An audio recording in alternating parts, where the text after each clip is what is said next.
내년부터 캐나다 유학이 더 까다로워집니다.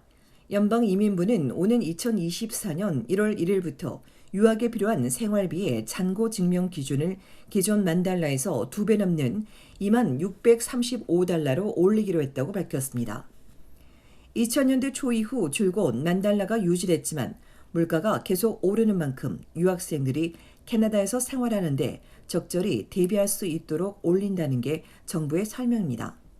이 기준은 캐나다 최저소득의 75%에 해당되는 액수로 통계청의 최저소득 기준이 바뀌면 이 액수도 함께 조정될 예정입니다. 이에 따라 내년부터 학생비자 신청자는 첫 해의 등록금과 여행비용 이외에 26,000여 달러를 입증해야 합니다. 명목은 생활고 해소지만 이를 통해 유학생 수를 제한하려는 것으로 풀이됩니다. 이와 함께 정부는 올해 말로 만료되는 유학생 관련 규제도 새로 발표했습니다.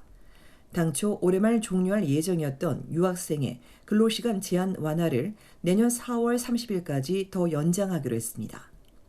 현재 유학생과 12월 7일 기준 학생비자 신청서를 제출한 지원자는 4월 말까지 시간 제한 없이 원하는 만큼 일할 수 있게 됩니다.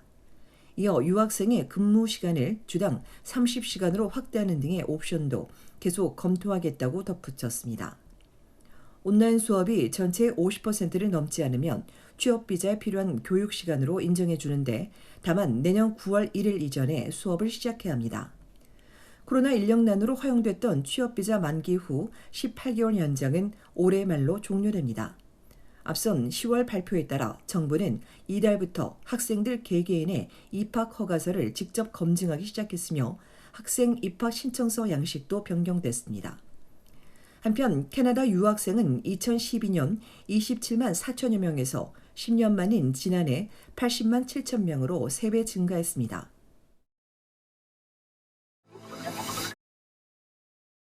주민 정보를 빼내 차량 절도를 도운 서비스 온타리오 직원 3명이 경찰에 붙잡혔습니다. 이들은 교통부 데이터에서 럭셔리 SUV 차량 등 수백여 개의 운전자와 주소, 차량 정보를 절도범에게 유출하고 이들이 차량을 훔친 뒤에는 차량 등록을 도와줬습니다. 이렇게 직원에게 받은 고유 번호는 훔친 차에 다시 부착돼 국내 중고차 시장에서 팔리거나 다른 범죄에 사용됐습니다. 지난 5월 레인지로버 관련 의심스러운 거래 정황을 포착하고 수사를 시작한 경찰이 7월부터 10월까지 주택과 차고, 서비스 온타리오 지점을 수색한 끝에 $150만 상당의 현금과 차량을 회수하고 범행에 사용된 장비도 압수했습니다. 서비스 온타리오 전 직원인 하워드 리 등 3명이 업무상 배임과 사기, 개인정보 불법 매매 혐의를 받고 있으며 절도범 4명까지 7명이 73건의 혐의로 입건됐습니다. 빌 지역에선 자동차 또는 자동차 보험 및 금융업계에 종사했던 10여 명이 차량 절도와 보험 사기 미수 혐의로 체포되기도 했습니다. 이들 역시 고유번호 재부착 방법에 대해 잘 알고 있었고 또 보험 사기도 시도했던 것으로 알려졌습니다. 6지역에선 차량 절도 관련 300여 명이 체포되고 $500만 상당의 차량 80여 대가 회수됐습니다. 오늘 6지역 경찰은 지난 7주 동안 작전을 벌인 결과 온주 남부 지역에서 50여 명 등 300여 명을 체포하고 범행에 사용된 자기 추적기와 차량 재프로그래밍, 신호 및 무선 주파수 방해기, 전자열쇠 등을 압수했다고 밝혔습니다. 6지역에선 12월 4일 기준 4,294대가 도난당하는 등 지난 5년 동안 차량 절도가 200% 증가했습니다.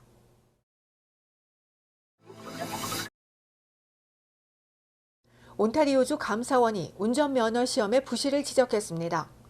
교외나 시골 시험장으로 가서 면허증을 따온 도시의 초보 운전자 사고율이 도시에서 시험 본 운전자보다 16에서 27% 더 높은 것으로 나왔습니다. 운전학교와 강사가 시험 경로를 미리 훈련시키는데도 관리 감독은 부실했고 검토나 평가 없이 코로나 시기 도입된 축소된 테스트가 지금도 유지되고 있다고 지적했습니다. 또한 스턴트 운전이나 부주의한 운전자 등 위험 운전 정지에 대한 재교육도 드물다고 전했습니다. 80세 이상 운전자는 2년마다 면허증을 갱신해야 하는데 시력과 인지 능력을 측정하는 시계 그리기로 테스트하고 있습니다. 그런데 실제 시계 그리기를 통과한 80세 이상 운전자의 3분의 1이 도로주행 시험을 통과하지 못한 것으로 나왔습니다. 이에 감사원은 노인 운전자를 위한 도로 테스트 도입 등을 권장했습니다. 이에 정부가 2026년 시행을 위해 80세 이상 운전자에 대한 정책을 검토 중이라고 전한 가운데 퇴직자협회는 운전자는 평생 정기적으로 재검사를 받아야 한다며 특정 연령이 더 위험하다는 식으로 연령 차별을 해서는 안 된다고 반박했습니다.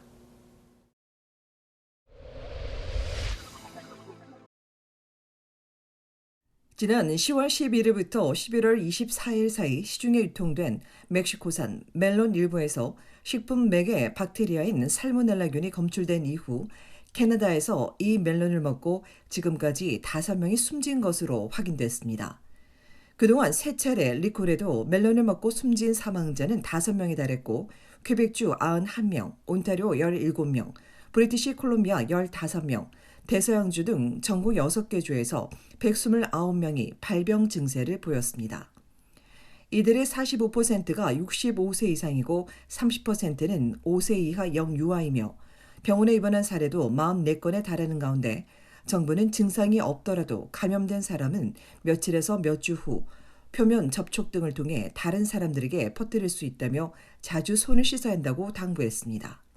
리콜된 멜론은 말리치타와 루비 브랜드로 현재 통멜론과 조각으로 팔리는 멜론에 대한 리콜이 시행 중이며 브랜드가 확인되지 않은 멜론은 모두 폐기하는 것이 좋다고 당국은 덧붙였습니다.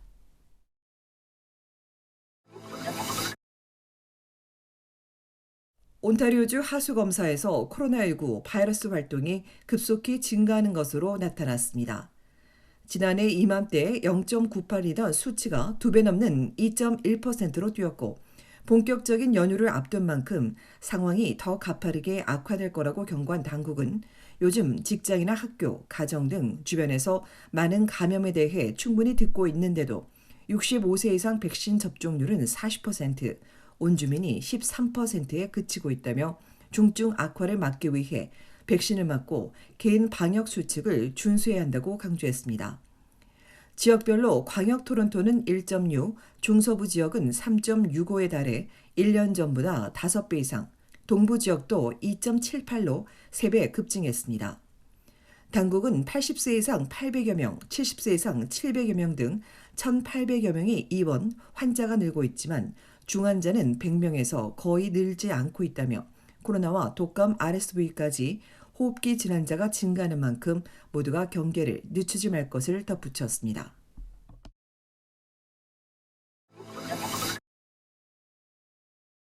캐나다 탈북인 총연합회가 오는 일요일 세계 인권의 날을 맞아 중국의 탈북자 강제 북송 중단을 촉구하는 시위를 벌일 계획입니다.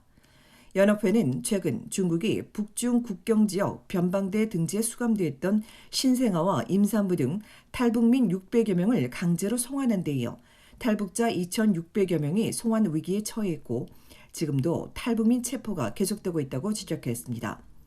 이에 연합회는 탈북민 지원단체인 크로싱 NK와 함께 이날 오후 4시 토론토 주재 중국 대사관 앞에 모여 중국 정부가 유엔 인권이사국 지휘에 맞게 탈북민들의 강제 북송을 중단하고 구금된 탈북민들을 석방할 것을 촉구할 예정이라며 적극 참여해 줄 것을 요청했습니다.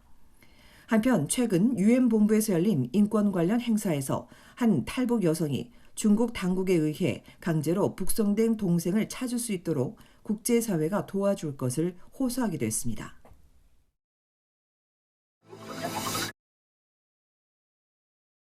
온타리오주 본 한인교회가 내일 9일 오후 7시 헨델의 오라토리오 합창 메시아 연주회를 개최합니다. 본 한인교회 연합찬양대와 본 챔버 오케스트라가 협연하고 소프라노 이영성과 테너 조종현, 바리톤 이덕재 등이 함께하며 합창 14곡, 독창 3곡을 들려줄 예정입니다. 지난 5월부터 7개월 동안 60여 명이 꾸준히 연습하고 준비해왔다는 교회 측은 이번 연주회는 가장 잘 알려지고 불려온 베스트 합창과 독창곡으로 구성했다며 1시간 10여 분 동안 관객들은 힘들었던 시간에 벗어나 위로와 위안을 받는 시간이 될 것이라고 전했습니다. 본 어린이 합창단이 특별 출연하는 이날 연주회는 무료로 진행됩니다.